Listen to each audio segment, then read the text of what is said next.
بسم اللہ الرحمن الرحیم الحمد للہ رب العالمین والصلاة والسلام علی سید المرسلین وعلی آلہ واصحابہ واہل بیتہ واولیاء امتہ اجمعین۔ قال اللہ تبارک و تعالی فی القرآن المجید والفرقان الحمید وما ارسلناک الا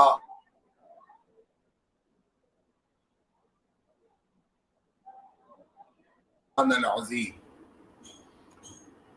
تمام سامعین و حاضرین، سامعات و حاضرات اور خانوادہ فیض العارفین کے مقتدر حضرات، عرس مبارک کے زائرین، جہاں جہاں بھی عرس میں شرکت کی نیت سے لوگ سماعت کر رہے ہیں وہ سب عرس مبارک کے زائرین ہیں۔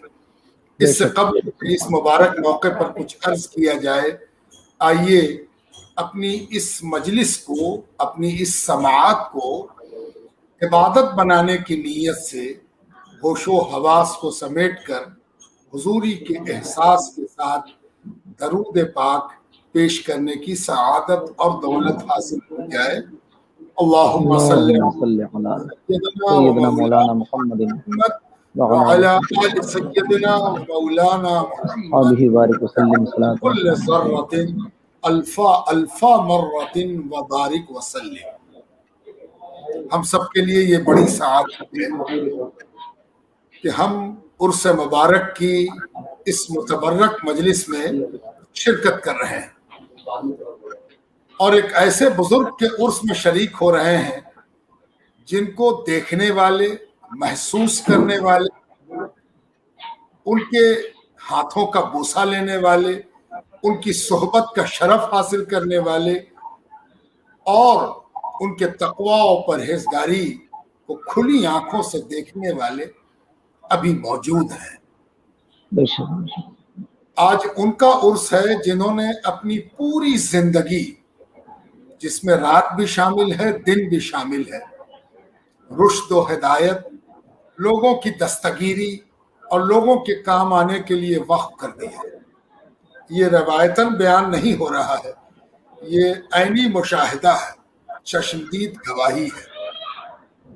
ایک ایسی ذات جس نے متقدمین صوفیاء کی محنت کو زندہ اور تابندہ کر کے لوگوں کے سامنے رکھ دیا۔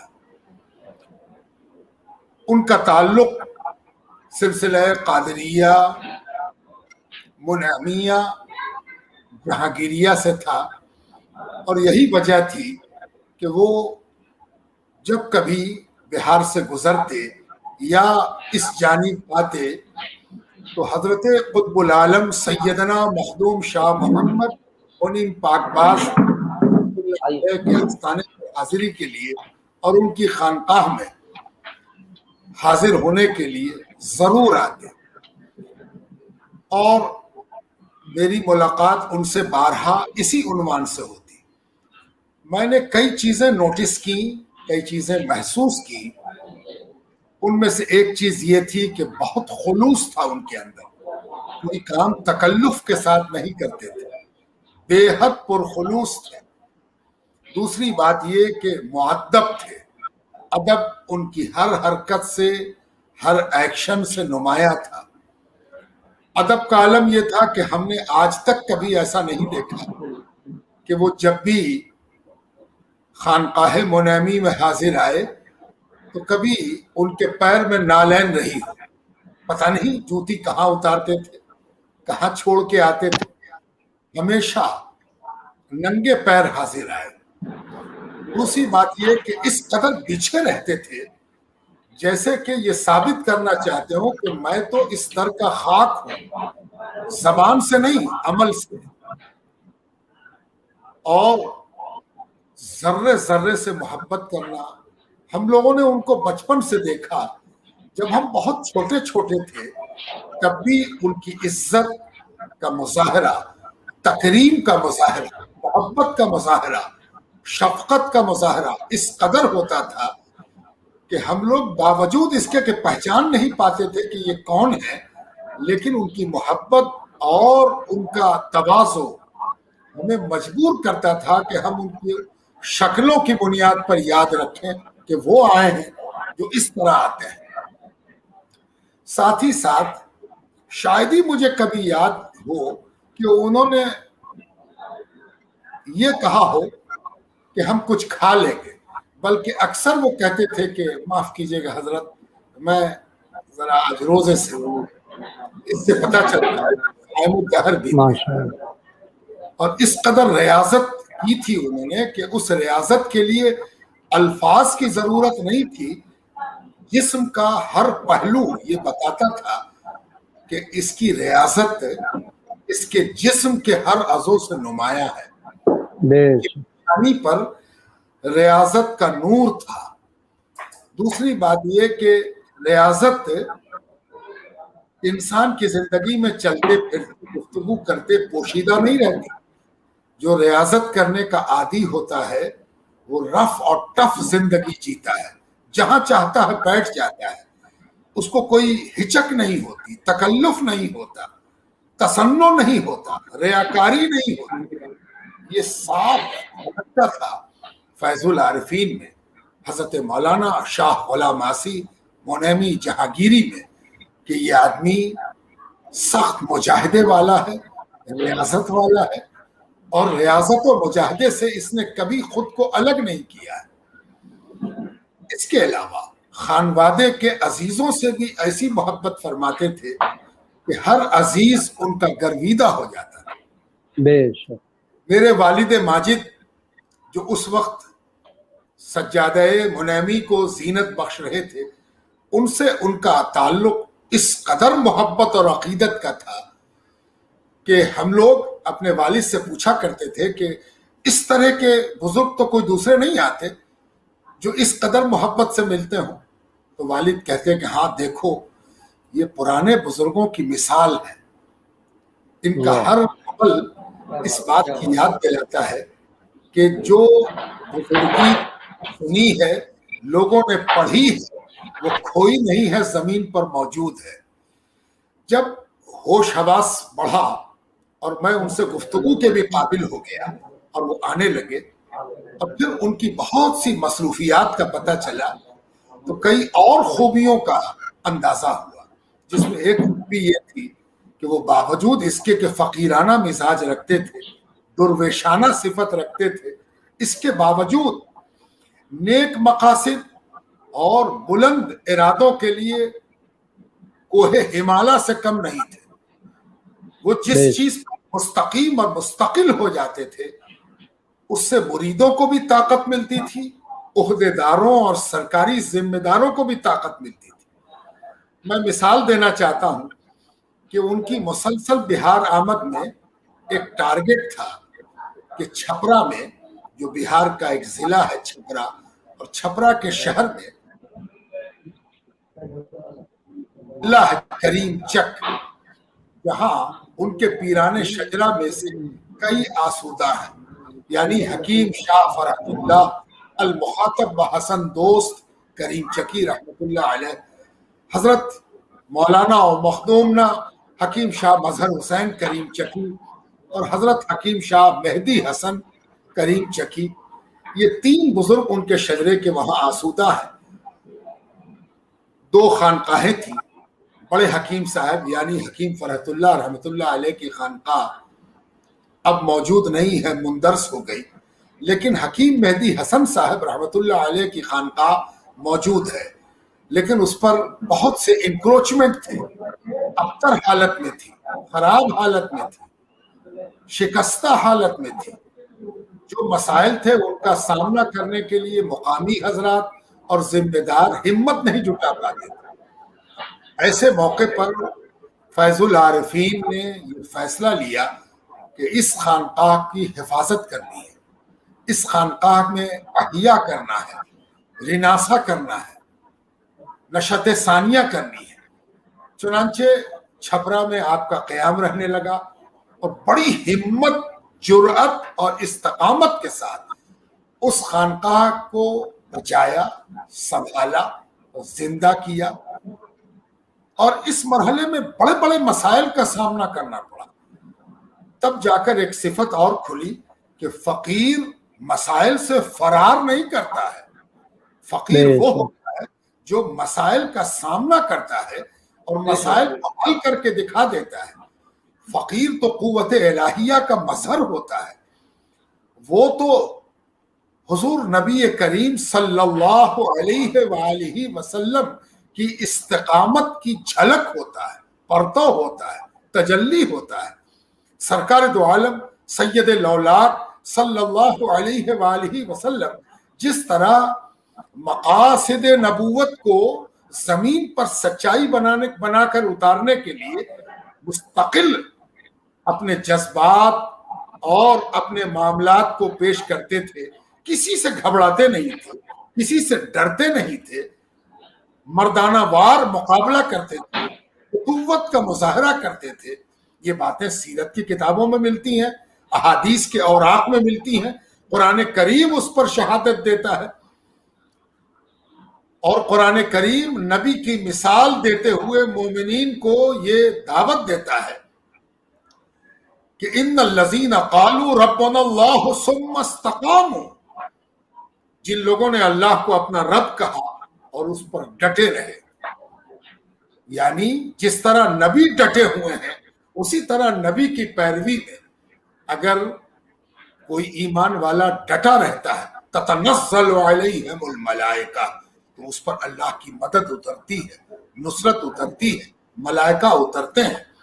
یہ باتیں اصولی طور پر نص کے طور پر پڑھی جاتی ہیں، سنائی جاتی ہیں، تذکرہ کی جاتی ہیں، لیکن فقراء کی زندگی پر اگر آپ نظر ڈالیں گے تو آپ کو محسوس ہوگا کہ یہ اللہ کے دروازے کے فقیر اور بارگاہ الہی کی نعمت حاصل کر کے عامت الناس میں تقسیم کرنے والے بھی استقامت کی دولت سے مالا مال ہوتے ہیں، اور اسی لیے ان کے طوفیل مدد الہی، نصرت الہی اترتی ہے۔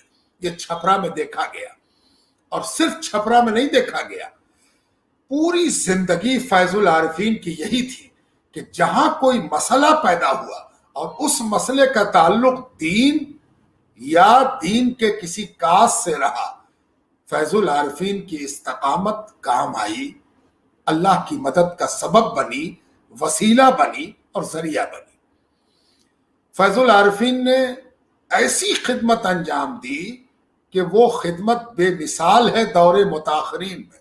دن رات سفر، دن رات مجاہدہ۔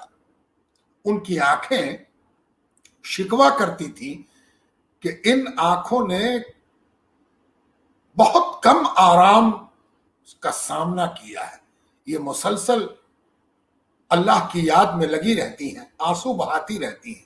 یہی وجہ ہے کہ جب ایک انسان جو بزرگوں کو قصہ سمجھتا ہے اور بزرگوں کو اساطیر الاولین سمجھتا ہے، جب وہ فیض العارفین کی آنکھوں سے اپنی آنکھیں چار کرتا تھا تو اسے محسوس ہوتا تھا کہ یہ آنکھیں دنیا کی آنکھوں سے ذرا الگ ہیں، اور پھر آنکھوں سے فیضان کا وہ معاملہ ظاہر ہوتا تھا کہ فیض العارفین سے کوئی ایک بار اگر مل لیتا تھا تو نہ وہ ان کو بھول پاتا تھا اور نہ وہ ان کو چھوڑ پاتا تھا۔ بدبخت کی بات الگ ہے۔ آج فیض العارفین کا عرس ہے اور فیض العارفین کا خانوادہ آباد ہے، لیکن اس خانوادے کو فقیری، درویشی کی پہچان دینے والے فیض العارفین ہیں، اور پتہ نہیں کتنے خانوادوں کو انہوں نے فقیری کے سل کے گوہر میں پرو دیا ہے۔ فیض العارفین کے بعض خلفاء کو دیکھ کر بھی اندازہ ہوتا ہے کہ جب خلفاء کا یہ حال ہے اور مسترشدین کا یہ حال ہے تو اس شیخ کا عالم کیا ہوگا جس نے ان پر اپنی تربیتی محنت فرمائی ہوگی۔ میں ان بزرگوں کو بھول نہیں سکتا۔ ابھی آپ سن رہے تھے کہ علامہ ارشد القادری کی تعمیر سیرت میں اور ان کی شخصیت کو بلڈ اپ کرنے میں فیض العارفین کا کتنا بڑا ہاتھ تھا۔ علامہ بھی فیض العارفین کے استقامت کا ایک نمونہ تھے. وہ صرف استقلال و استقامت برتتے تھے ایسا نہیں تھا، انہوں نے استقلال و استقامت کے نمونے پیدا کر دیے تھے. ان میں سے ایک نمونہ علامہ ارشد القادری تھے. اور میں نے ان کے کئی خلفاء کو دیکھا ہے، کئی مریدین کو دیکھا ہے، بہت قریب سے دیکھا ہے، اور مجھے یہ محسوس ہوا کہ شیخ کی جو یہ صفت ہوتی ہے کہ شیخ محنت کر کے ایسا سانچہ بناتا ہے کہ جب وہ سامنے سے ہٹ جائے تو سانچہ دیکھ کر کوئی کہہ دے کہ یہ کس کو مہار کا بنایا ہوا ہے، کس رنگریز کا رنگا ہوا ہے. پیا کی پگڑیا اور ہمری چنریا دونوں ایک ہی رنگ میں رنگ دے رہے. یہ رنگنے والا کون تھا کہ جس کی چنریا دیکھ کے کوئی کہہ دیتا ہے کہ اس کا رنگ تو پیا کی پگڑیا سے ملتا ہے. یہ ذات تھی فیض العارفین کی، اور ان کی خدمات پر ابھی بہت کچھ کہنا باقی ہے، لکھنا باقی ہے، تحقیق کرنا باقی ہے. میں دعوے کے ساتھ کہتا ہوں کہ ابھی بھی لوگ نہیں جانتے کہ وہ کن کن گلیوں میں کام کر چکے تھے، کن کن قصبوں میں کام کر چکے تھے، کہاں تک ان کی محنت کام آئی. وہ گھنگریالے بال ان کے بالوں میں ان کے ذرا خمی تھی، ان کی ریش مبارک میں بھی ہلکا سا خم تھا، اور وہ یہ خم یہ بتاتا تھا کہ بڑی محنت سے گزرے ہیں یہ زلف و ریش، اور اس محنت نے ان کو خم دے دیا ہے. اور یہ خمی اسی لیے دی ہے کہ جو کوئی خم نہیں ہوگا وہ اس خم کو دیکھ کے خم ہو جائے گا. یہ فیض العارفین کی ذات تھی. ضرورت اس بات کی ہے کہ ان کی خدمات کو اچھی طرح جانا جائے، لکھا جائے، تاکہ اس سے سبق لوگ حاصل کر سکیں. اور اس بات کی بھی ضرورت ہے کہ ان کی خدمت کے دائرے کو فالو کیا جائے، اس کی اتباع کی جائے، اس کی پیروی کی جائے. ان کے مجاہدے کی بھی پیروی ہونی چاہیے، اور ان کی وہ حرص، وہ لالچ کہ کیسے ہم لوگوں کو اللہ سے قریب کر دیں، برائی سے باہر نکال دیں، کیسے ان کو رات کو جاگنے والا بنا دیں، بندگان خدا پر مہربانی کیسے سکھا دیں، گناہ سے دور کیسے کر دیں، نیکی کی لذت کیسے پہنچا دیں. یہ جو فکر تھی، یہ جو طلب تھی، یہ فیض العارفین کو فیض العارفین بنا دی. سلسلوں کے ساتھ ان کا کبھی بھی فرق نہیں رہا. ان کا آبائی سلسلہ رشیدی تھا، ان کے والدین اور اجداد رشیدی سلسلے سے تعلق رکھتے تھے، اور اسی وجہ سے ان کا نام بھی غلام آسی رکھا گیا تھا. حضرت مولانا آسی غازی پوری رشیدی رحمت اللہ علیہ، جو اپنے وقت کے قطب تھے اور اپنے وقت کی بڑی ذات کے مالک تھے، ان کے نام پر ان کا نام رکھا گیا تھا. تصوف کے سلاسل، صوفیہ کے طرق کبھی بھی آپس میں اختلاف نہیں سکھاتے. سلسلہ کوئی بھی ہو، فقیری ایک ہے. الفقراء کنفس واحدہ، اس کی مثال تھے کہ باپ دادا رشیدی تھے، خود جہانگیری منیمی تھے، ابو لولائی تھے. رنگت سے صاف پتہ چل جاتا تھا کہ کوئی کامل درویش ہے جس کے اندر سمندر جیسی وسعت ہے. اللہ ان کو غریق رحمت کرے، ان کے درجات بلند کرے، ان کے رازوں کو اور پاکیزہ کرے، اور ان کے آل اولاد دونوں، جو صلبی ہے اور جس کا تعلق سلسلے سے ہے، جو مرید ہوتا ہے اور مریدی کی راہ پر چلتا ہے، اپنے پیر کو فالو کرتا ہے، وہ بھی اولاد ہوتا ہے. اس لیے کہ تصوف کا یہ کلیہ ہے، من سلک طریقی فہو ولدی، جو میری راہ چلے گا وہ میرا بیٹا ہے، اور جو میری راہ چھوڑ دے گا اس کو دنیا بیٹا کہے تب بھی وہ بیٹا نہیں ہے. اسی لیے ان کی دونوں اولاد، اللہ تعالیٰ ان سب کو اپنے پیر کی صحیح تصویر بنائے، اور اللہ تبارک و تعالیٰ اس مشکل وقت میں پیر کے دامن کو پکڑے رہنے اور ان کی اتباع کرنے اور ان کے رنگ میں رگے رہنے، اور بندگان خدا کا درد دل میں محسوس کرنے، اور اللہ کے خوف و خشیت کو اس طرح حاصل کرنے کہ دوسرے بھی اس سے حصہ لے سکیں. یہ اللہ تعالیٰ قبول فرمائے، اور اولیاء کی ذات آمین سے استفادے کا ہم سب کو موقع اور توفیق بخشے. وما علینا الا البلاغ. آمین.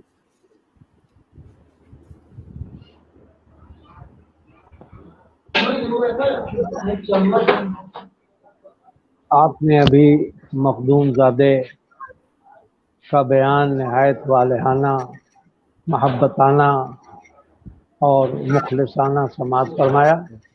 اب اس لائیو پروگرام کے اختتام پر شہزادے فیض العارفین علامہ ڈاکٹر غلام عثمانی صاحب دعائے خیر فرمائیں گے، اس لیے میں عرض کروں گا کہ آپ دعا فرمائیں. اور جتنے بھی لائف میں ہمارے علماء، مشائخین، مخدومین، شعراء تشریف لائے، ہم سبھی حضرات کا تہہ دل سے شکریہ ادا کر رہے ہیں.